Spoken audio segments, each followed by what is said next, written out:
L'idée, c'est de ne pas avoir d'entreprise controversée, donc on essaye au maximum en amont d'appliquer des critères de sélection assez restrictifs pour avoir les entreprises, disons, les moins risquées en matière de droits de l'homme, mais aussi d'environnement. Alors évidemment, on n'est pas à l'abri à ce qu'il y ait des nouvelles controverses ou des nouvelles informations sur les entreprises qui font partie de notre univers d'investissement. Et à ce moment-là, on essaye d'obtenir des informations de la part des entreprises à travers un dialogue et puis, in fine, d'exclure ces entreprises si elles ne mettent pas en œuvre les mesures qu'on aimerait qu'elles mettent en œuvre.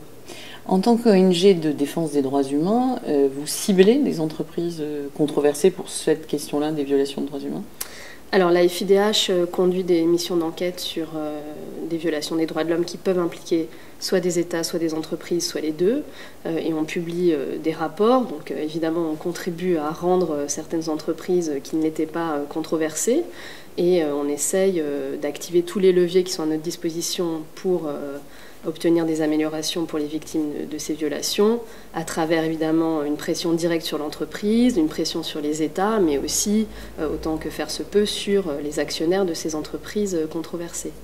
Alors justement, est-ce que vous considérez que la montée en puissance pour les investisseurs responsables de cette notion d'exclusion des entreprises controversées vous aide dans ce genre de combat ? Ah ben évidemment.